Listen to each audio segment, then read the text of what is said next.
Hey there, green thumbs and garden dreamers. Welcome back to Botanic Haven, your go-to channel for everything about gardening, plant care, and creating those beautiful green spaces both inside your home and out in your yard. I'm so excited to talk with you today about something that's absolutely crucial if you want a thriving garden come spring and summer.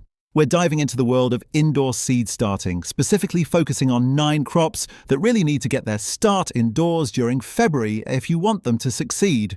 Now, I know February might seem early, especially if you're looking out your window right now at snow or dreary winter weather, but trust me, this is prime time for serious gardeners who want to get ahead of the game. Let me tell you a little story about my friend Daisy, who lives just a few states over. Last year, she waited until April to start her tomatoes, thinking she had plenty of time. Well, by the time those seedlings were ready to transplant, the growing season was already half over, and she ended up with only a handful of tomatoes before the first frost hit in fall. This year, she's starting in February, and I'm telling you, the difference is going to be night and day. The thing about these particular crops we're going to discuss is that they need a long growing season, sometimes 12 to 16 weeks before they're ready to go outside. And that's after the last frost date in your area. If you don't start them early enough indoors, you're basically cutting your harvest short or missing out entirely. So why February specifically? Well, most areas have their last frost date somewhere between late April and early June, depending on where you live. If you count backwards from that date, giving your plants the head start they need, you'll find that February is actually the sweet spot for starting many of these crops. Plus, by February, the days are getting noticeably longer, which helps seedlings grow stronger and healthier. You're working with nature's rhythm here, even though you're indoors. The increased daylight, even if it's still winter outside, makes a real difference in how your seedlings develop. They'll be sturdier, less leggy, and much more ready to handle the transition to outdoor life when the time comes. Now, before we get into the specific crops, let me share some general wisdom about starting seeds indoors. You'll need some basic supplies, nothing fancy or expensive. Good seed starting mix is essential, not regular garden soil, which is too heavy and can contain diseases or pests. Seed starting mix is light, sterile, and designed to give those tiny seeds exactly what they need. You'll also want containers with drainage holes, proper lighting if you don't have a super sunny south-facing window, and a warm spot for germination. Most seeds love warmth when they're first sprouting, usually around 70 to 75 degrees Fahrenheit. After they germinate, they can handle slightly cooler temperatures, but that initial warmth is key. Let's start with the first crop that absolutely needs a February start, and that's tomatoes. I know, everyone wants to grow tomatoes, and there's a good reason for that. Homegrown tomatoes taste nothing like those sad, pale things you get at the grocery store. But here's the thing, tomatoes need about 6 to 8 weeks indoors before they can go outside, and even that's for determinate varieties. If you're growing indeterminate heirlooms which keep growing and producing all season long, you might want even more time. Start your tomato seeds in early to mid-February, and by the time your last frost date rolls around, you'll have strong, healthy plants ready to explode with growth once they hit the garden. I remember Oliver, another gardening friend of mine, who started his Cherokee purple tomatoes in February last year, and by July he had plants that were taller than he was, loaded with the most beautiful, dusky purple tomatoes you've ever seen. The flavour was incredible, sweet and complex, nothing like anything you can buy. When you're selecting tomato varieties to start in February, think about what you really want from your harvest. Are you looking for slicing tomatoes for sandwiches and salads? Then you might want big beefsteaks or heirlooms like Brandywine or Cherokee Purple. If you're into canning and sauce making, Roma or San Marzano paste tomatoes are your best bet. And if you just want tons of little tomatoes for snacking, cherry and grape varieties like Sun Gold or Sweet Million will produce buckets of fruit all season long. The beauty of starting from seed is that you have access to hundreds of varieties that you'll never find as transplants at a garden centre. You can grow rare heirlooms, varieties bred for specific climates, or tomatoes in every colour of the rainbow, from yellow to purple to striped. Peppers are our second crop, and honestly, they're even more demanding than tomatoes when it comes to growing time. Peppers, whether you're growing sweet bells or hot chili varieties, need 8 to 10 weeks indoors, sometimes even 12 for some of the super hot varieties. They're slower to germinate than tomatoes, often taking a week or two to pop up, and they grow more slowly in their early stages. If you don't start them in February, you'll end up with plants that are still small and not producing much by the time fall arrives. Peppers also love heat, so keeping them warm during germination is super important. I use a heat mat under my pepper seedlings, and it makes a huge difference. They germinate faster and grow more vigorously right from the start. One thing I've learned about peppers over the years is that they really don't like to be rushed into cooler conditions. Even after they've germinated, they want consistent warmth. If you have them in a cool room or near a drafty window, they'll just sit there and sulk instead of growing. I keep mine in the warmest spot in my house during those early weeks, and it pays off big time. Also, peppers are heavy feeders once they get going, so don't be shy about fertilizing them regularly as they grow. A weak solution every week or two will keep them dark green and growing steadily.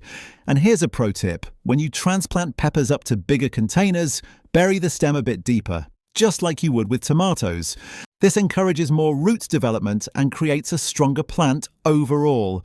Eggplants are similar to peppers in their needs, which makes sense since they're related. They're in the same plant family, actually. Eggplants need about 8 to 10 weeks indoors, and they're even more sensitive to cold than peppers. If you try to rush them outside too early or don't give them enough time to develop indoors, they'll sulk and barely produce. I've seen it happen so many times. People get excited, transplant their eggplants too early, and the plants just sit there, stunted and unhappy. But start them in February, give them proper care indoors, and wait until the soil is really warm before transplanting, and you'll have gorgeous, productive plants. Whether you're growing classic Italian varieties, Japanese long eggplants, or those beautiful striped ones, that February start is crucial. If this guide has helped you, write 1 in the comments, and if not, write 0. This way, I'll know which tips are most useful for your garden. I really love hearing from you all and learning what works in your specific growing conditions, because every garden is a little different. Now let's talk about celery, which surprises a lot of people because they don't realize how long celery takes to mature. Celery needs about 10 to 12 weeks indoors before transplanting, and even after you move it outside, it takes another 3 to 4 months to reach full size. If you don't start celery in February, you're basically guaranteeing that you won't get mature stalks before your growing season ends. Celery is also one of those crops that really benefits from bottom watering during the seedling stage. The seeds are tiny, almost dust-like, and they need consistent moisture without getting washed away. I like to sprinkle them on top of the soil, press them down gently, and then mist them with a spray bottle rather than pouring water over them. Once they germinate, I water from the bottom by setting the containers in a tray of water and letting the soil absorb what it needs. Celery has a reputation for being finicky, and I won't lie, it can be a bit demanding. But once you understand what it needs, it's totally manageable.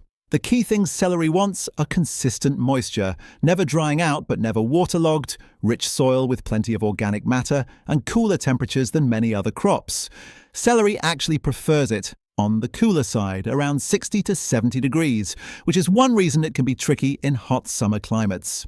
Starting it in February and getting it out into the garden early before the real heat of summer hits gives it the best chance to develop those crisp, flavorful stalks before stress sets in. And trust me, homegrown celery is a revelation. It's so much more flavorful than store-bought, with a bright, fresh taste that really shines in salads and soups. Leeks are another crop that people often overlook. But if you love cooking, homegrown leeks are absolute game changers. They're milder and sweeter than anything you'll find in stores, and they're so versatile in the kitchen. Leeks need about 8 to 10 weeks indoors, and they're actually pretty easy to grow from seed. The key is not to rush them outside. Even though they're cold hardy once established, young leek seedlings need time to build up their strength indoors first. Rose, a gardener I know from an online group, starts her leeks in February every year, and she transplants them into deep trenches in her garden, which allows them to develop those long white shanks that are so prized in cooking. By fall, she's harvesting enormous leeks that she uses in soups, quiches and braises all winter long. The trenching method Rose uses is brilliant, and I've adopted it myself. Basically, you dig a trench about 6 inches deep, plant your leek seedlings at the bottom, and then gradually fill in the trench as the leeks grow. This blanches the stems, keeping them white and tender instead of tough, and green. You can also hill up soil around the stems as they grow for the same effect. Leeks are one of those crops that just get better with a little frost, so you can often leave them in the ground well into fall or even winter in milder climates. There's something magical about harvesting fresh leeks in November when most of the garden is done for the year. They add so much flavour to cold weather dishes, and knowing you started them from tiny seeds way back in February makes them taste even better. Onions are similar to leeks in their timing needs, especially if you're growing long day varieties in northern climates. Onions need about 8 to 10 weeks indoors to develop into strong transplants. Now I know a lot of people buy onion sets, those little bulbs, instead of starting from seed, and that's fine. But starting from seed gives you so many more variety options. You can grow sweet Walla Wallas, pungent red onions, or storage varieties that'll last you through the winter. The trick with onions is that they need to reach a certain size before they start bulbing up, and that size is determined by day length. If you start them too late, they might not have time to get big enough before the days get long and trigger bulb formation, which means you'll end up with tiny onions instead of nice, full-sized ones. Understanding day length requirements is crucial for onion success. Long day onions need 14 to 16 hours of daylight to form bulbs, so they're for northern gardeners. Short day onions need only 10 to 12 hours, making them perfect for southern regions. And then there are intermediate or day-neutral varieties that work in a wider range of climates. Make sure you're choosing varieties appropriate for your latitude, or you'll be disappointed. I learnt this the hard way when I first started growing onions, planting short-day varieties in a northern climate. They never formed proper bulbs, just stayed as thick green shoots. Once I switched to long-day varieties and started them in February, I got beautiful, large onions that stored for months. Artichokes are definitely on the more adventurous side of what you can grow, but if you've got a long enough growing season, starting them in February is essential. Artichokes need about 8 to 10 weeks indoors, and even then, many varieties won't produce buds until their second year. However, there are some newer varieties bred specifically to produce in the first year, and those absolutely need that early February start to have any chance of giving you artichokes before frost.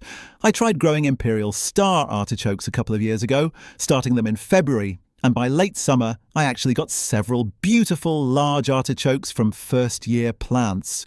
The key was giving them rich soil, consistent water, and that long-growing season made possible by the early start.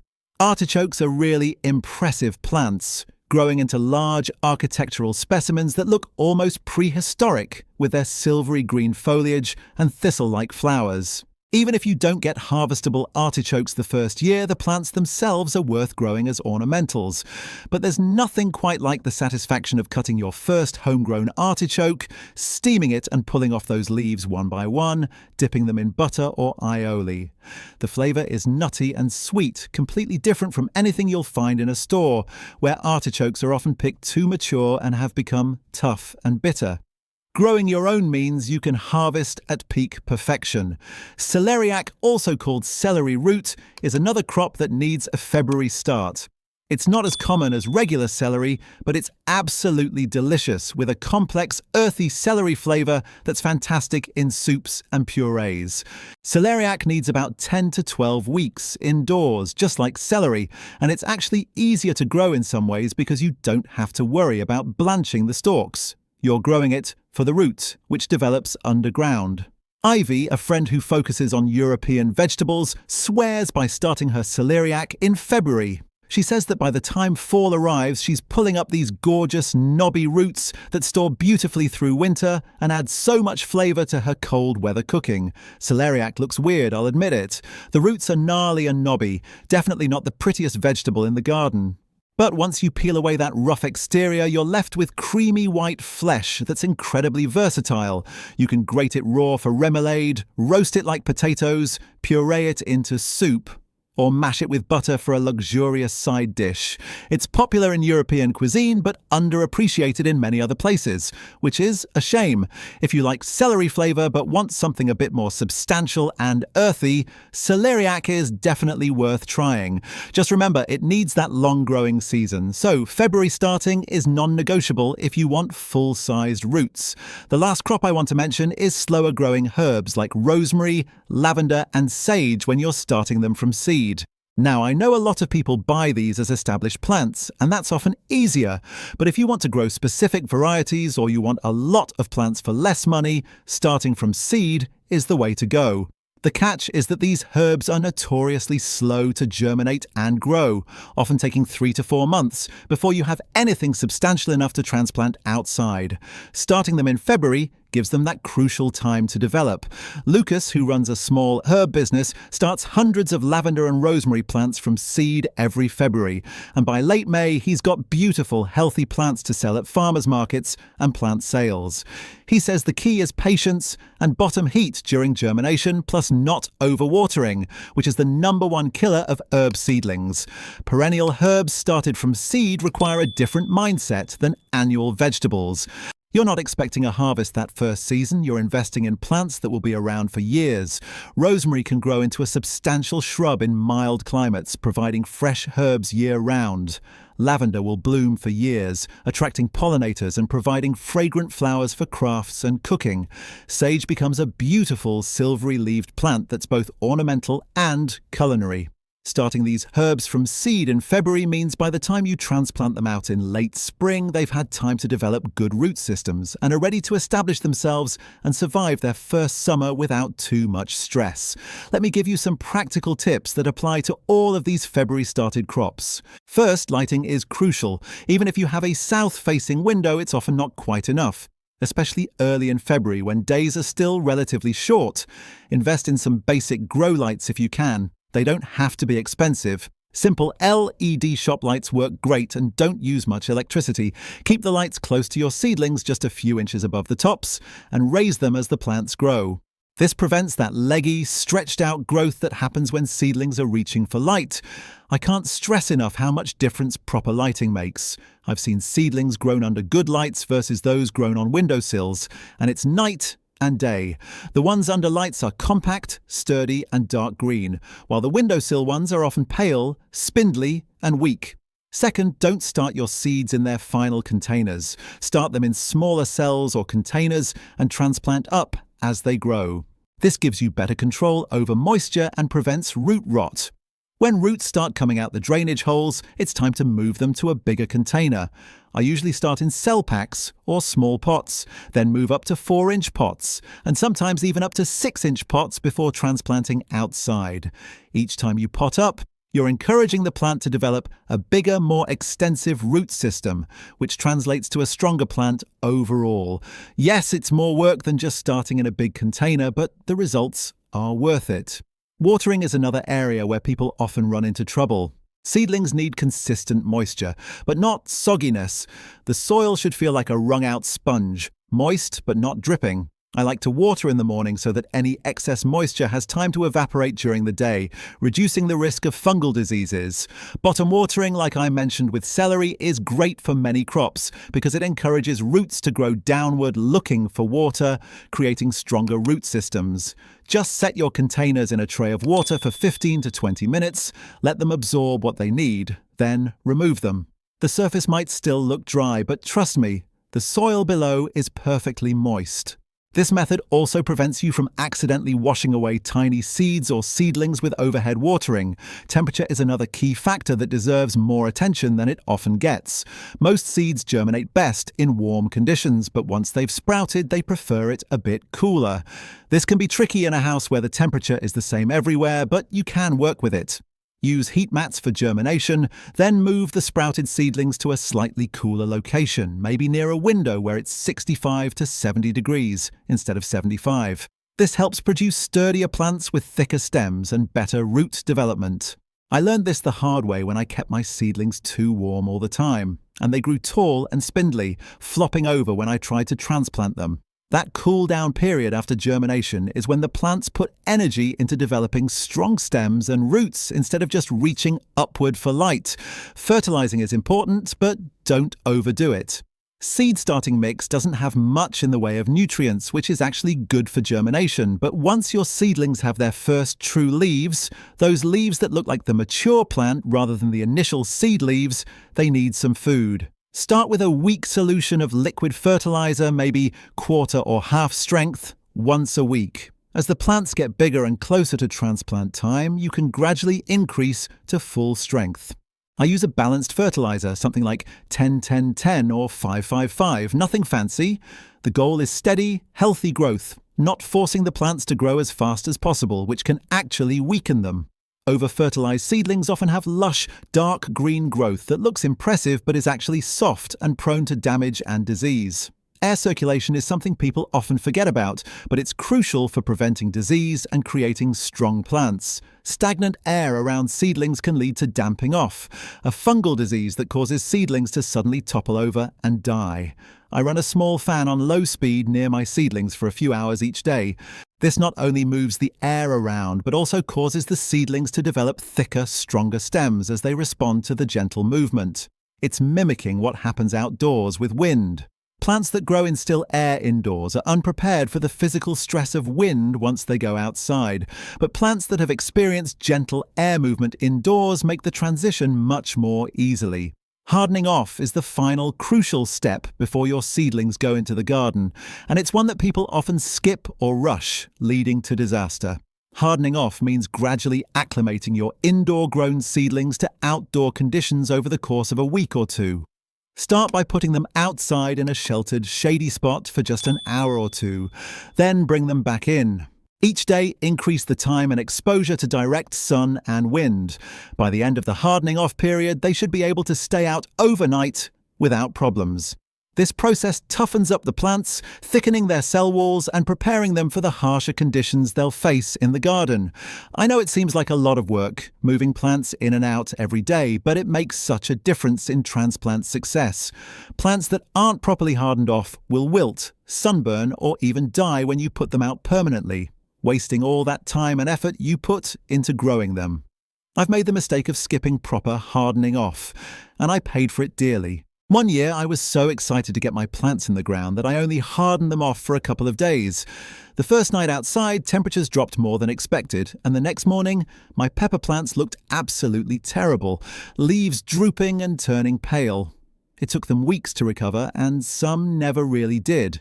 Now I'm religious about the hardening off process, even though it means 2 weeks of hauling plants in and out. It's worth every minute to see those plants thrive once they're finally transplanted. Think about the timing specific to your area. The last frost date is an average, not a guarantee, so it's always better to err on the side of caution. You can look up your area's last frost date online or ask at a local garden centre. Once you know that date, you can work backwards to figure out exactly when in February to start each crop. For example, if your last frost date is May 15th, and your tomatoes need 6 weeks indoors, you'd want to start them around the first week of April. But wait, we're talking about February starts, right? That's because many of us are growing varieties that benefit from 8 weeks or more, or we want really large transplants, or we're dealing with slower germination. The point is to understand the timeline for your specific situation and plan accordingly. I keep a garden journal where I track when I start seeds, when they germinate, when I transplant them, and when they finally go outside. Over the years, this has helped me fine-tune my timing for my specific climate and growing conditions. What works perfectly for someone in Zone 7 might be too early or too late for someone in Zone 5 or 9. Your own records are the best guide, but starting in February for these 9 crops is a solid baseline that works for most temperate growing zones.